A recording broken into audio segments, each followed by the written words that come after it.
하나님의 말씀 보겠습니다. 같이 교독하도록 하겠습니다. 같이 시작. 빌라도가 이르되 그러면 내가 왕이 아니냐. 예수께서 대답하시되 내 말과 같이 내가 왕이니라. 내가 이를 위하여 태어났으며 이를 위하여 세상에 왔나니 곧 진리에 대하여 증언하려 함이로라. 무릇 진리에 속한 자는 내 음성을 듣느니라 하신대. 빌라도가 이르되 진리가 무엇이냐 하더라. 이 말을 하고 다시 유대인에게 나아가서 이르되 나는 그에게서 아무 죄도 찾지 못하였노라. 아멘. 할렐루야. 할렐루야.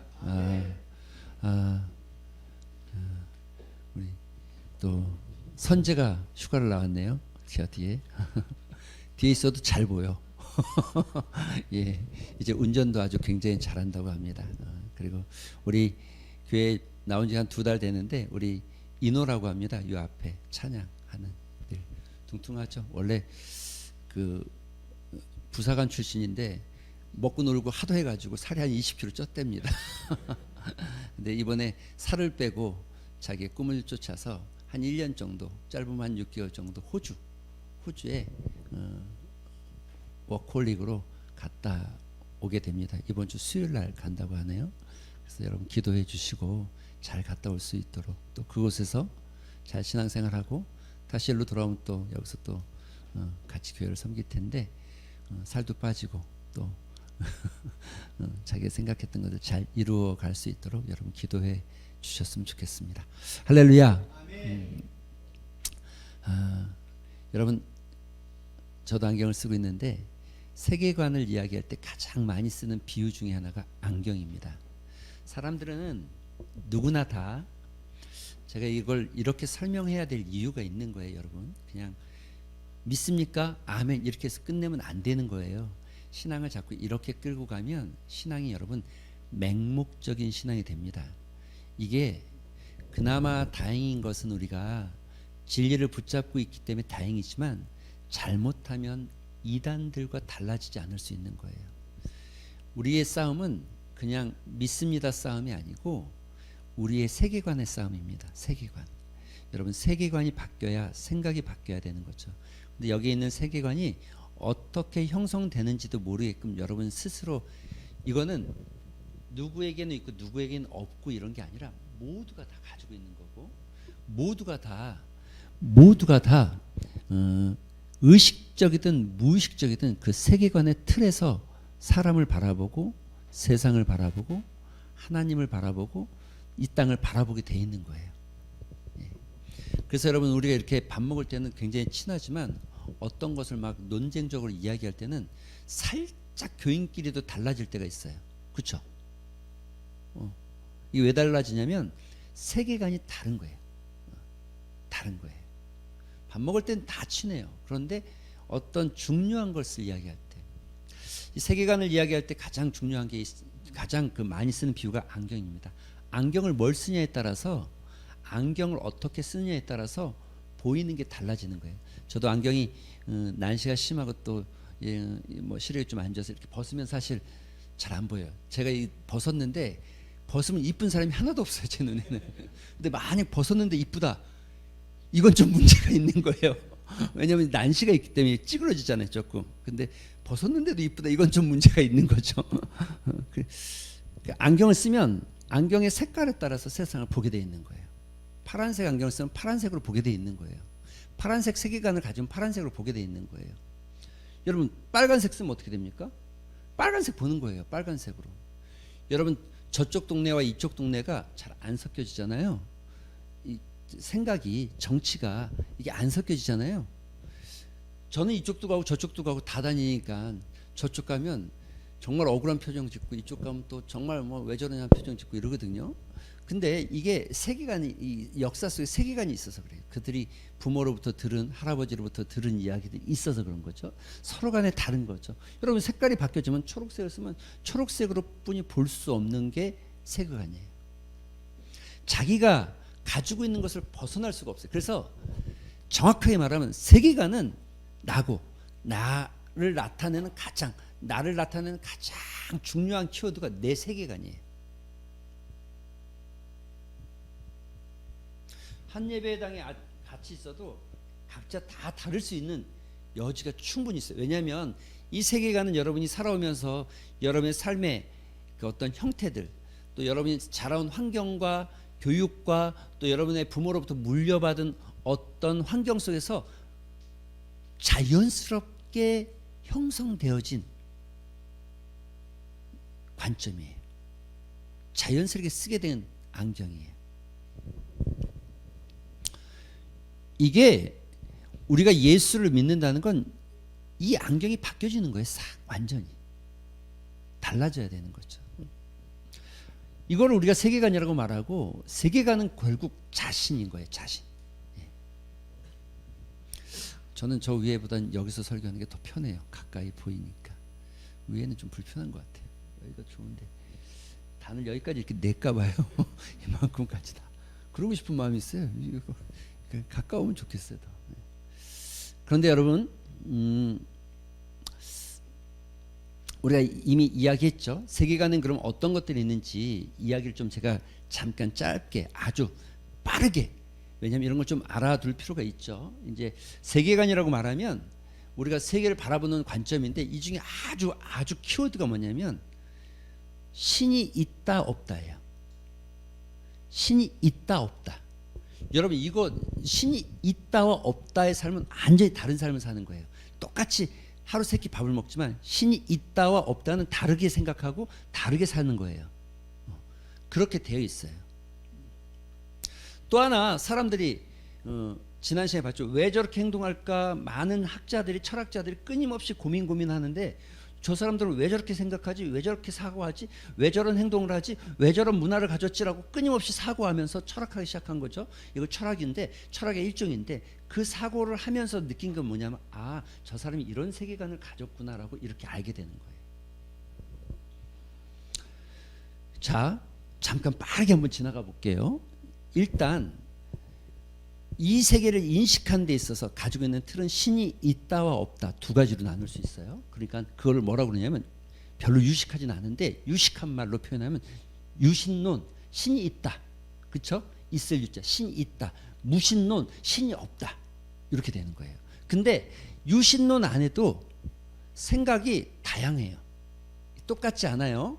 그래서 유신론 안에 이런 일신론 사상을 가지고, 신은 하나뿐이 없다라고 생각하는 사람들이 있어요.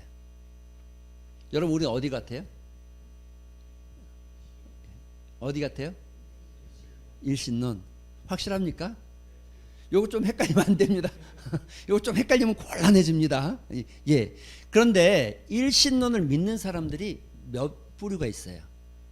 소위 말하면 유대인, 또 기독교, 또 이슬람. 카톨릭은 기독교 범주 안에 들어간다고 보고, 이슬람. 크게는 요 세 가지로 보면 맞을 거예요.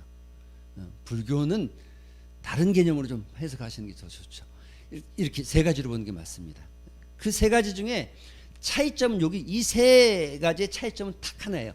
예수님을 어떻게 인식하느냐, 예수님을 어떻게 알고 있느냐, 여기에서 유대교와 이슬람과 기독교는 달라지는 거예요. 두 번째 우리가 살필 건 뭐냐면, 이게 먼저 나오지? 이렇게 나와야 되는데, 다신론입니다. 다신론은 뭐죠? 신이 많다. 많아요. 그러니까 이거 신이 많은 거예요. 신은 하나가 아니라 여러 신. 여러분, 그 그리스 로마 신화에 보면 신들이 엄청 많이 나오죠. 엄청 많이 나와요. 뭐 별별 신은 다 내. 뭐 포세돈 바다의 신, 뭐 하늘의 신, 사랑의 큐피트 사랑의 신, 뭐 수많은 신들이 나와요. 그리고 신들의 이야기들이 질비하게 나오고, 이게 그 사람들이 가지고 있는 세계관이에요. 여러분, 지금은 기독교가 조금 표현은 그렇지만 기득권 같은 세력이 되어져서, 기독교 문화가 이렇게 장착이 되어져서 우리가 일부 일처제를 이야기하고 일부 다처제를 잘못됐다고 판단하지만, 세계관이 다른 사람은 일부 다처제가 맞는 거예요. 그게 맞는 거라니까요. 그리고 그리스 로마 신화를 가지고 있었던 사람들은 일부 다처제 하는 게 맞는 거예요. 일본이나 인도나 보면 신들이 엄청 많죠. 다양한 신들이 있다고 생각하는 거예요. 또 하나 범신론이 있습니다. 범신론. 다신론하고 비슷해 보이는데 좀 달라요. 다른 거예요. 범신론은 지금 다신론은 이 세상과 다르게 신이 존재한다는 거고, 범신론은 이 세상 안에 신이 있다는 거예요. 이 세상의 모든 만물 안에 신이 깃들어 있다고 생각하는 거예요. 그러면 무신론은 어떤 생각들을 가지고 있느냐? 무신론은 자연주의가 있어요. 자연주의하고 범신론하고 비슷한 것 같은데 아니에요. 그냥 자연주의는 이 자연은 신이 아니라 그냥 자연적으로 돌아가는 세상, 자연적으로 움직이는, 어떤 면에서 보면 불교는 이 자연주의 안에 들어가요. 불교는. 왜냐하면 윤회 사상을 가지고 있고, 불교는 여러분 신을 처음에, 여러분 불교의 시작은 신이 아니었어요. 석가모니가 보리수 아래서 돌을 닦기 시작했어요. 그리고 해탈하잖아요. 해탈. 자기를 벗었다는 게 해탈인데, 해탈하니까 자기의 욕심과 야망을 벗어 던지고, 근데 이게 안 벗어지니까 어떻게 하냐면 벗기 위해서 출가를 하는 거예요. 산속으로 들어가는 거예요. 안 보고 안 듣고 안 만나면 욕심이 사라지니까. 그래서 불교의 정신은 이 자꾸 산으로 들어가야 되는데, 요즘은 자꾸 불교가 자꾸 세상으로 자꾸 내려와요.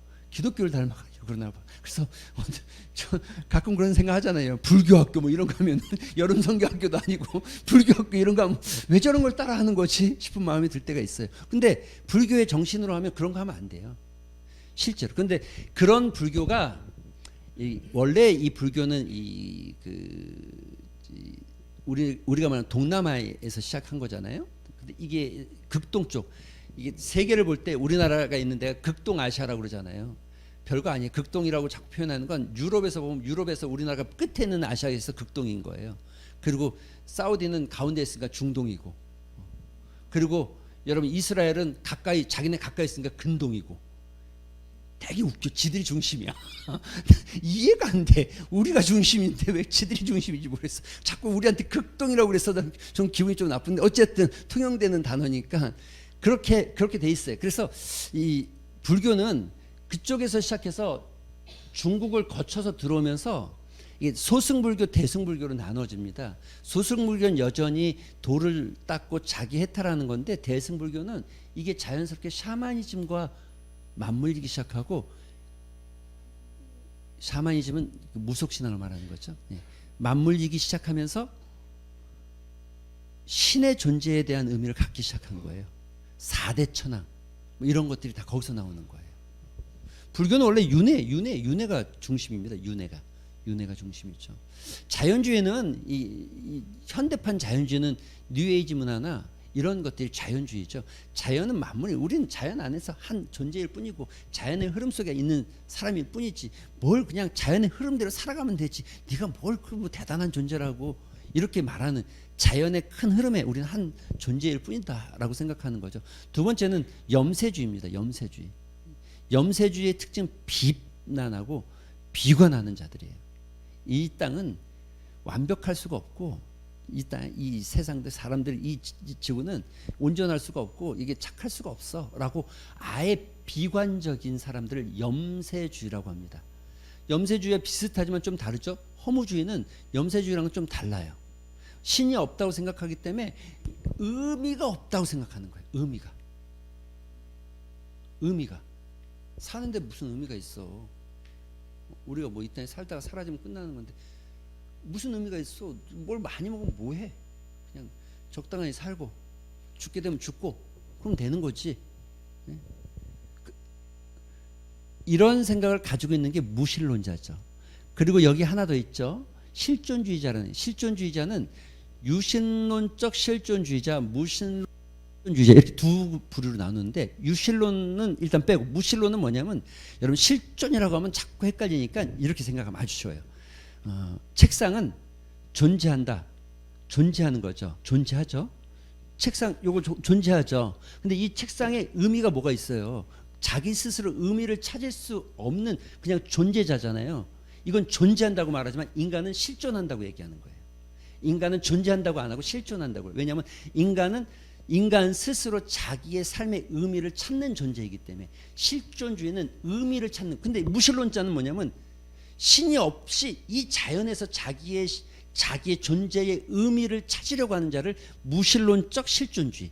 신이 있는데 자기의 존재를 찾으려고 하면 신 안에서 찾기 때문에 유신론적 실존주의. 이렇게 나눠지는 거예요. 여러분 이게 굉장히 답답해 보이고 되게 뭐 별거 아닌 것 같아 보이죠. 그냥 뭐 그런가 보다 생각하죠. 그런가 보다가 아니라 여러분 이게 이렇게 나눠져서 이렇게 돼 있어서 사람들을 이렇게 교육시킨 게 아니고 사람들이 살아가는 삶의 형태를 학자들이 유심히 들여다보기 시작한 거예요. 그러니까 이렇게 나눠진 거예요. 이렇게 나눠놓고 사람을 넣은 게 아니라 이런 사람들이 존재한다는 걸 알게 된 거죠. 왜 저렇게 살아갈까? 왜 저렇게 비관적으로 살아갈까? 아, 저 사람은 신이 없다고 생각하는구나. 신이 없다고 생각하니까 신이 없는 세계에는 완전하지 않고 진리를 찾을 수 없다고 생각하니까 이 땅은 이런 비관적이고 이 땅은 완전할 수 없다고 생각하는구나. 염세주의. 이렇게 나눈 거예요. 사람을 들여다보기 시작한 거예요. 사람들의 생각을. 여기와 여기 중간에 하나 더 있어요. 뭐냐면 이걸 우리가 이제 불가지론, 그러니까는 알 수 없다죠. 불가지가 알 수 없다 이런 의미예요. 그러니까는 신이 있는지 없는지 그 네가 어떻게 하냐 모른다. 약간은 이게 무신론에 좀 가까운 의미가 있는데 무신론 쪽이 좀 더 기울어진 불가지론이죠. 그렇지만 어쨌든 신이 있는지 없는지 난 잘 모르겠다 이렇게 말하는 사람이 불가지론입니다. 이런 생각들을 가지고 살아간다는 것은 분명히 너무나 분명하고 아주 다른 인생을 살 수밖에 없어요. 다를 수밖에 없습니다. 그런데 여러분이 생각하잖아요. 뭔 생각을 하냐면 나는 교회를 다니는데 별로 안 다른 것 같은데. 그건 여러분 여러분 교회는 다니지만 여전히 무신론에 속해 있든지 아니면 유신론이어도 저 범신론, 다신론 이런 쪽에 마음이 뺏겨 있는 경우가 많은 거예요. 이미 가치관이, 세계관이. 그래서 잘 안 바뀌어. 이걸 좀 다르게 얘기해 봅시다. 다르게. 여러분 신앙과 오늘 진리에 대해서 얘기하는 신앙과 진리가 왜 연결이 돼야 되는가? 이게 왜 있어야 되는가? 다르게 얘기해 봅시다. 여러분 우리 이렇게 얘기해 봅시다. 진리가 무엇일까요? 너무 어렵나? 자, 청년들은 청년들끼리 토론하시고 이따가 꼭 가셔서 이게 너무 쉬운 질문이고 너무 익숙한 질문이지만 답할 수 있습니까? 쉽게? 쉽지 않죠. 질문을 바꿔봅시다. 이렇게 봅시다. 그러면 진리는 존재합니까? 존재해요? 존재할까요?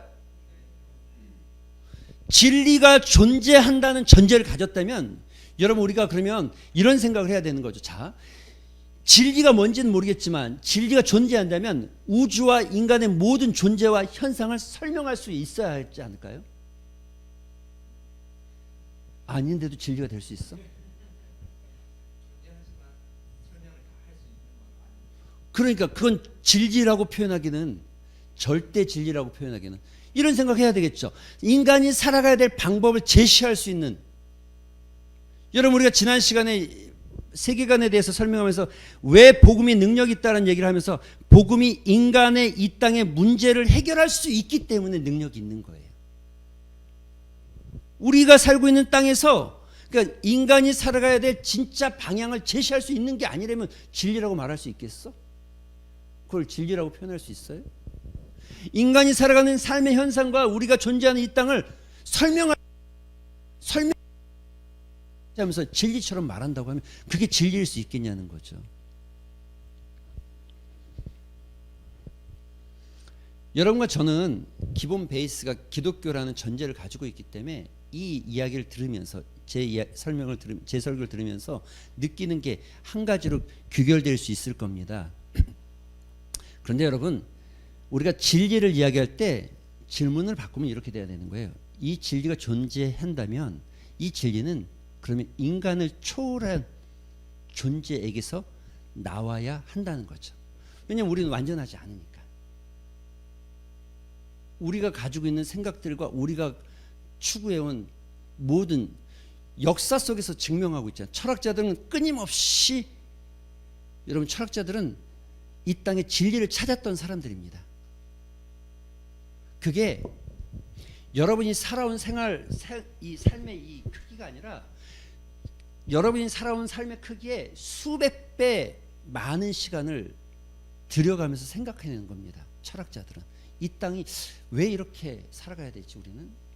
우리가 산다면 우리의 삶의 존재의 의미는 뭐고 목적은 뭐지? 왜 우리는 이런 삶을 살아야 하지? 라고 끊임없이 사고하고 끊임없이 생각해내는 사람들이 누구냐면 철학자들이죠. 그런데 그렇게 철학자들이 그렇게 끊임없이 해서 진리에 도달했는가가 퀘션입니다. 도달하지가 않죠. 결국 우리가 그 역사의 수레바퀴 속에서 배울 수 있는 한 가지는, 진리는 인간에게서 나오는 것이 아니라 인간을 초월한 무엇인가에게서 주어져야 된다는 거죠. 그래서 결국은 이 얘기예요. 진리가 무엇인가라고 물을 때는 우리는 이렇게 질문해야 되는 거예요. 하나님은 존재하는가? 진리가 있다면 하나님이 있는 거고, 진리가 없다면 하나님, 신이라는 존재가 있을 수 없는 거죠. 진리가 있다면 신은 존재해야 되는 거고, 신이 있다면 진리가 존재하는 겁니다. 여러분이 믿는 게 지금 진리인 것을 이야기하는 거예요. 할렐루야.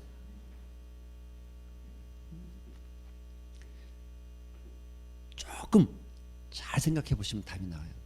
진리는 우리가 알 수가 없다면, 진리를 누군가가 우리에게 어떤 존재로부터 부여받아야 된다면, 진리라는 어떤 법칙과 어떤 이야기를 할 수 있는 존재가 필연적으로 있어야 하는 거죠.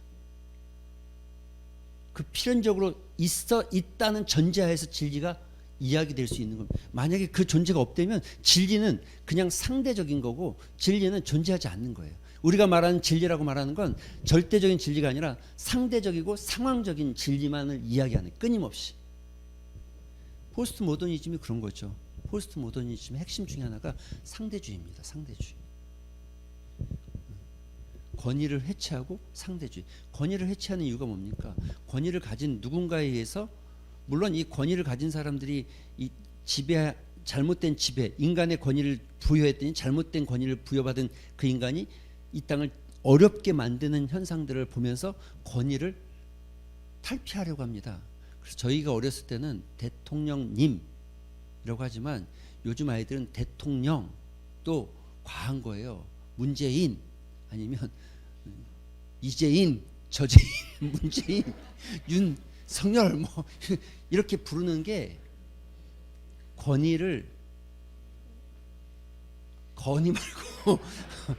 말고 권위는 올라가고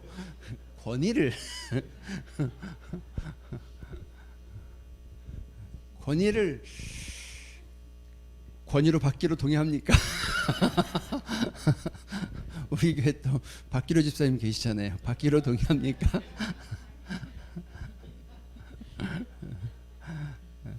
여러분, 이게 조금 깊이 생각을 하셔야 돼요. 하나님이 존재한다는 전제가 없으면 진리를 찾을 수 있지가 않은 거예요. 우리가 믿는 게 그냥 맹목적으로, 야 따라와, 네, 정말 386, 286 시대에 맹목적으로 따라갔던, 앞에선 대장이 적이 나타났으니까 공격하면 적이 어디 있는지도 모르고 일단 총 들고 뛰어나갔던 옛날 방식이 아니라는 거죠. 적이 어디 있습니까? 적이 어떤 걸 가지고 있습니까? 어떤 무기를 쓰고 있습니까? 어떻게 대처할까요? 어떤 전략으로 나갈까요? 라고 말하는 것처럼 지금은 여러분, 우리가 기독교를 너무 맹목적으로 몰아가면 기복신앙, 샤머니즘과 섞여진 신앙, 맹목적인 신앙, 이런 현상들이 일어나기 때문에 여러분의 자녀에게 신앙을 전수할 게 별로 없어요. 얘기해 줄 게 없는데 뭐 그냥 뭐라고 해요? 믿어 할 건데 뭐 믿어 할 건데요. 근데 여러분, 지금 아이들은 어떤 세대? 포스트 모더니즘 시대잖아요. 그런데 그냥 믿어 하면 믿겠어요? 옛날에는 그나마 부모의 권위가 있었으니까 교회 가 하면 가라니까 안 갈 수 없이 가지만 지금은 안 가죠. 안 갑니다. 애들이 안 가죠. 자, 이 얘기를 오늘 하려는 거예요. 그래서 신앙과 진리는 이렇게 연결되어 있다는 거죠. 여러분 오늘 본문 읽기 전에 이 본문 같이 한번 읽어볼까요? 시작.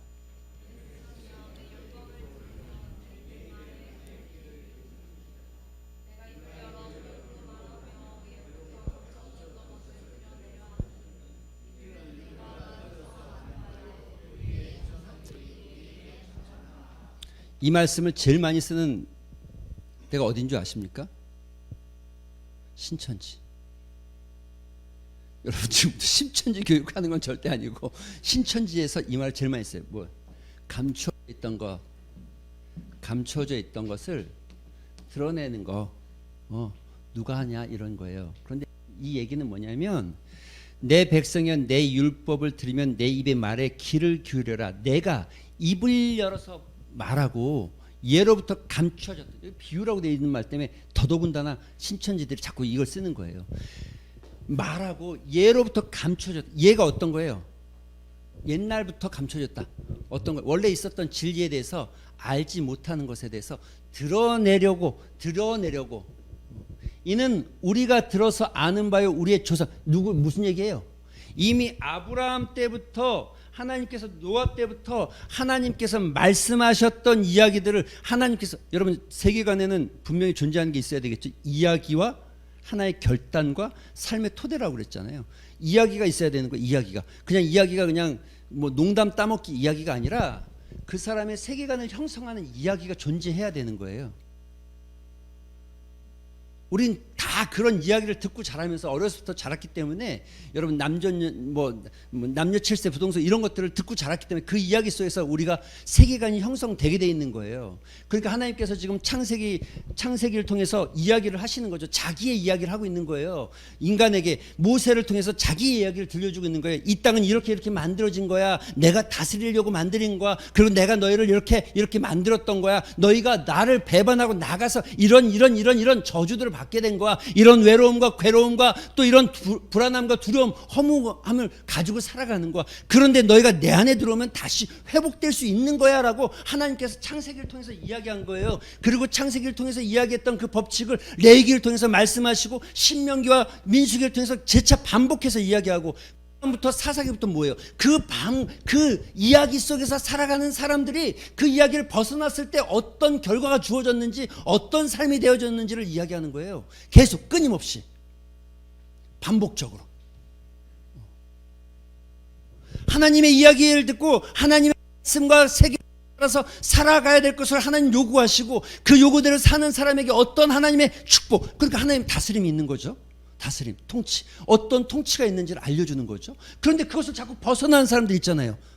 다른 이야기를 따라가려고 하고 다른 세계관을 따라가려고 하고 다른 이야기를 존중하는. 전에부터 감춰졌던 건 뭐냐면 이미 그들이 알지 못했던 세계관 진리에 대해서 우리 조상에게 말한 거, 그게 뭐예요? 복음, 예수 그리스도의 복음, 그거 이야기한 거죠. 그 얘기를 말하고 있는 거예요. 감추어졌던 것을 그러니까 신이 진리를 드러내주지 않으면 알 수가 없는 거죠. 우리가. 여러분 오늘 보세요. 마태복음 10장 25절에 그때에 예수께서 대답하여 이르시되 천재 주제하시는 아버지 이것을 슬기 있는 자들에게는 숨기시고 어린아이에게는 나타내심을 이거 누가 많이 쓰는 줄 아세요? 신천지. 하여간 어떻게 잘 갖다 붙이는지 모르겠어요. 여러분 여기 슬기 있고 지혜롭고 슬기 있는 자들이 누굽니까?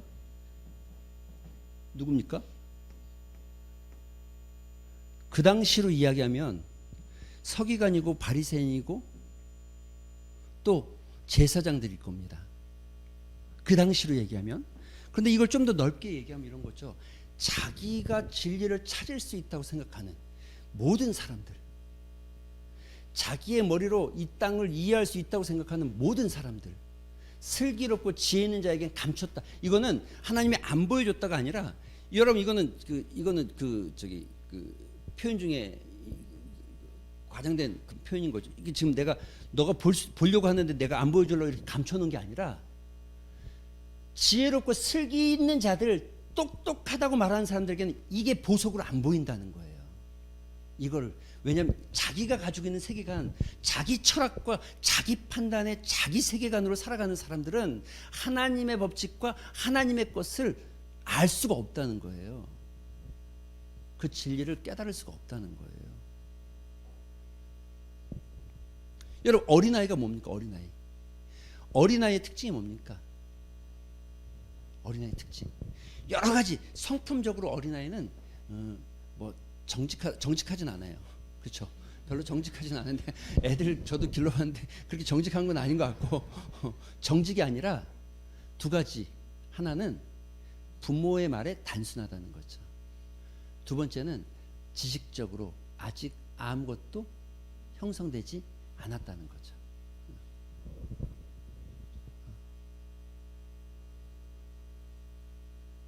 지혜롭고 슬기 있는 자들에겐 감췄다라고 말하는 게 여러분 이게 그래서 내 아버지께서 모든 것을 내게 주셨으니 아버지 외에는 아들을 아는 자가 없고 아들과 또 아들의 소원대로 계시를 받은 자 외에는 요 계시 받은 자가 이만이야. 또 요 계시 받은 자가 이만이에요. 참 하여간 갖다 붙이는 데 끝내줘요. 계시를 받았어요, 그 사람이. 그래서 본인이 계시를 받아서 아까 감췄던 거를 본인이 열 수 있어. 본인만이 열 수 있어. 그러니까 내가 열었기 때문에 내 말이 진리야. 내 외에는 진리를 말할 수가 없어. 나는 계시를 받은 자거든요. 그러니까 지금 시편에 뭐라고 그랬어요? 감춰졌다고 그랬잖아요. 비유로 감췄다고 그랬잖아요. 이거 감춰진 건데 이만희 얘기예요. 제 얘기가 아니고. 그 감춰진 거를 계시할 수 있는 자는 계시 받은 자뿐이 없다는 거죠. 그 누가 계시 받은 자냐? 나다. 내가 하나님으로부터 성령으로, 심지어 하나님과 성령으로를 뛰어넘어서 내가 성령이고 내가 거기까지 가는 거야 이제. 왜냐면 자기가 계시 받은 자가 돼야 되니까. 그래야 계시 받은 자가 돼야지만 자기 마음대로 성경을 풀 수 있거든. 마음대로. 그런데 여기서 지금 계시 받은 자는 누굴 얘기하는 걸까요? 예수님.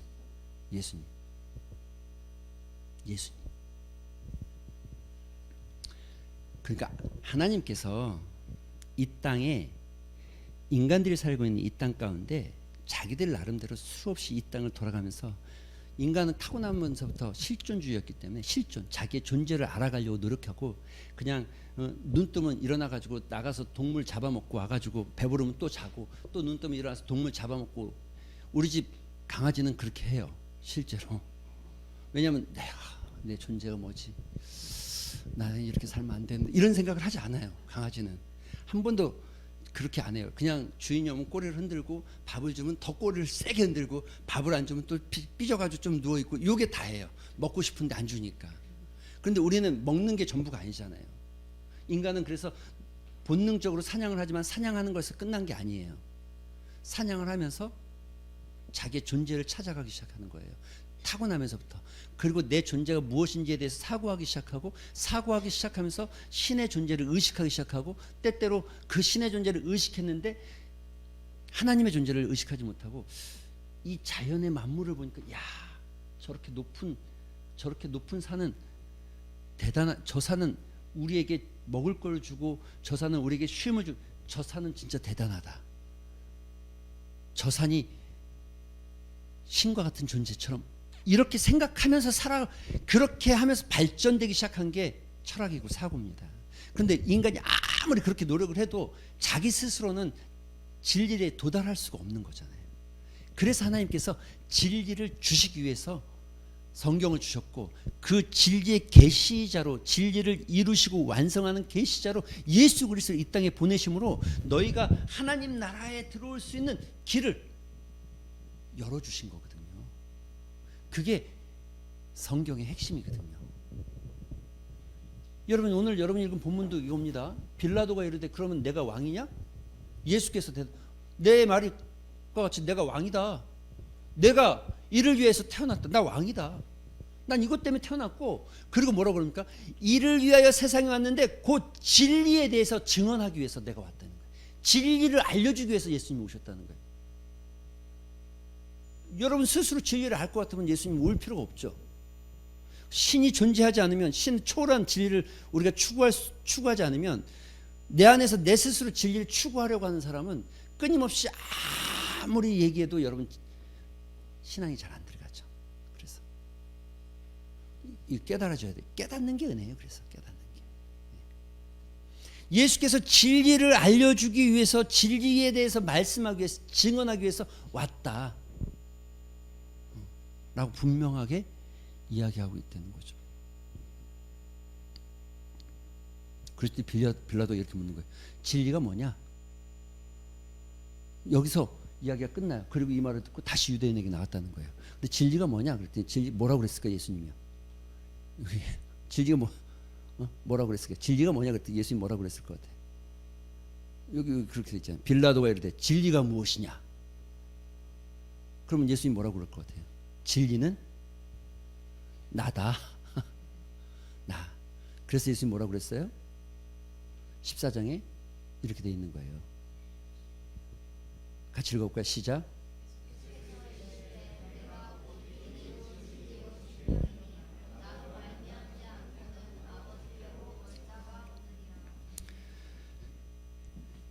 이건 여러분 막연한 믿습니까의 싸움이 아닙니다.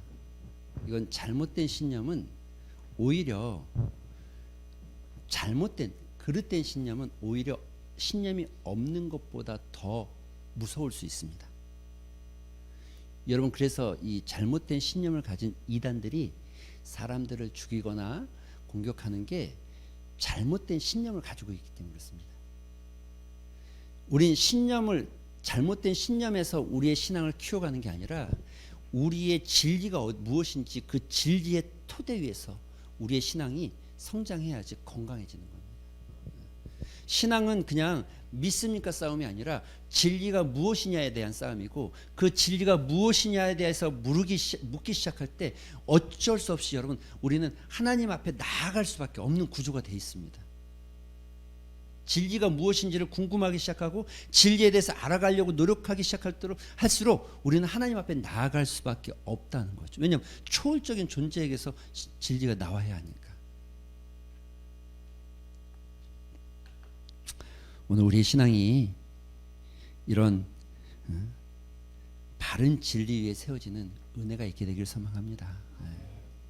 그냥 믿습니까 신앙이 아니라 정말 예수 그리스도께서 우리에게 주시는 그 바른 진리의 말씀 안에 여러분의 신앙이 세워지고 우리 교회가 세워지는 은혜가 있게 되길 소망합니다. 여러분 진리는 흔들려요 안 흔들려요? 그러니까 불변해요 안 불변해요? 불변하죠. 변할 수 없는 거죠. 그 변할 수 없다는 얘기가 흔들리지 않는 거죠. 그래서 진리를 붙잡고 있는 사람은 흔들리지 않는 거예요. 그래서 반석인 거예요. 반석이 돼야 되는 거예요. 진리는 반석이잖아요. 그렇죠? 그 위에 집을 지으면 흔들릴 일이 없죠. 근데 진리가 아닌 것을 붙잡아 놓으면 지금은 돈이 최고라고 생각하는데 시간이 지나 보니까 돈이 최고가 아니었네. 그러면 여러분 허무해지는 거예요. 그렇죠? 건강이 최고인 줄 알았는데 시간이 지나 보니까 건강이 최고가 아니네. 그러면 그때는 염세주의로 빠질 수 있는 거죠. 흔들리는 거죠. 왜냐하면 상대적인 진리를 이야기할 때 끊임없이 그렇게 되어져 있어요. 진리의 반석 위에 여러분의 인생이, 여러분의 신앙이, 여러분의 가정이 세워지게 되길 주님의 이름으로 축원합니다. 우리 같이 말씀 생각하면서 기도하는 시간 가졌으면 좋겠습니다. 기도하실 때에 손 한번 모아보시겠습니까? 기도하실 때에 여러분 스스로 이렇게 기도하면서 하나님을 향해 이렇게 고백하셔야 됩니다. 1번 하나님 맹목적으로 믿지 않게 하여 주시옵소서. 2번 하나님 내 영혼 깊숙한 곳에 하나님께서 진리에 대해서 탐구하게 하셨고 진리에 대해서 갈급한 마음을 주셨는데 하나님 진리를 알아가는 갈급함이 그 열정이 내 안에서 식어지지 않게 하여 주시옵소서. 3번 진리이신 예수, 진리이신 하나님의 나라에 대해서 더 깊이 알아가게 하여 주시옵소서. 이 세 가지 고백과 또 결단과 또 또 간구를 가지고 우리 잠시 한번 말씀 생각하면서 기도하는 시간 갖도록 합니다. 기도하겠습니다. 아버지 하나님 감사합니다. 하나님 오늘 주께서 우리를 불러주시고 진리 앞에 세워주신 것 감사합니다. 하나님 우리가 맹목적으로 주님을 따르는 자들 되지 않게 하여 주시옵소서. 맹목적으로 나아가는 신앙이 아니라 정말 하나님의 살아계심을 분명히 알고 진리의 말씀 위에 세워지는 아버지 흔들리지 않는 신앙을 살아가게 하여 주시옵소서. 나가기도 하기 원하는 것은 아버지 하나님의 백성들이 하나님의 자녀들이 이 땅에서 아버지 하나님이시여 진리에 대한 하나님의 말씀에 대한 갈급한 심령이 있게 하여 주십시오. 하나님의 말씀을 듣고자 하는 하나님의 말씀을 소망하는 영혼들이 되게 하여 주시옵소서. 하나님 또한 기도하기 원하는 것은 우리가 진리의 말씀 앞에 세워질 때 아버지 하나님을 온전히 알아가게 하시고 하나님의 나라에 대한 갈망이 생겨날 수 있도록 은혜를 더하여 주시옵시고 그 은혜 앞에 우리가 세워질 수 있도록 주님 축복하여 주시옵소서. 하나님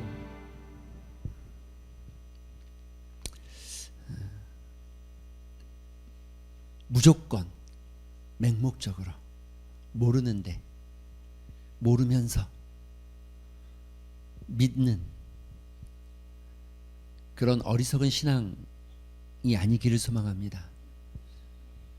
진리가 뭔지, 하나님이 누구신지, 그리스도가 우리를 위해서 무엇을 하셨는지, 그분은 지금 어떤 모습으로 계시는지를 알게 하시고 하나님의 통치와 하나님 나라의 다스림 가운데 있게 하여 주시옵소서. 특별히 기도하기 원하는 것은 아버지 하나님 사랑하는 인호를 기억하여 주시옵시고 먼 타국까지 하나님 일을 하고 자기의 꿈을 쫓아 나아갑니다. 그의 발걸음을 붙잡아 주시고 오가는 걸음 가운데 성령님 함께하여 주시옵시고 주께서 눈동자와 같이 지켜 주시옵소서. 또 하나님 그가 나아가서 생활하고 그곳에서도 변함없이 하나님을 향한 믿음과 신앙이 식어지지 않게 하시고 삶의 규모 있게 살아가며 하나님의 뜻과 말씀 안에서 살아가는 은혜가 있게 하여 주시옵소서. 더불어 기도하기 원하는 것은 하나님 선제를 위해서도 기도합니다. 지금 군인으로서 국가를 위해서 봉사하고 또 그 직업에 마음을 다해 일하고 있사오니 그의 앞길을 주께서 선하게 열어주시옵시고 하나님 군대 안에서 만날 때에 좋은 사람들 선한 사람들과 만나게 하시고 또 인도함 받게 하시고 어디에 있든지 무엇을 하든지 하나님의 자녀임을 잃어버리지 않고 빛과 소금의 역할을 감당하는 선제가 되게 하여 주시옵소서. 새벽 이슬 같은 청년들 이 땅 안에서 살아갈 때 예수 그리스도의 진리의 말씀을 붙잡게 하시고 그것이 그들의 인생의 반석이 되게 하셔서 세상은 흔들려도 사랑하는 청년들은 흔들리지 않는 믿음을 갖게 하여 주시옵소서. 감사드리며 예수 그리스도의 이름으로 기도합니다.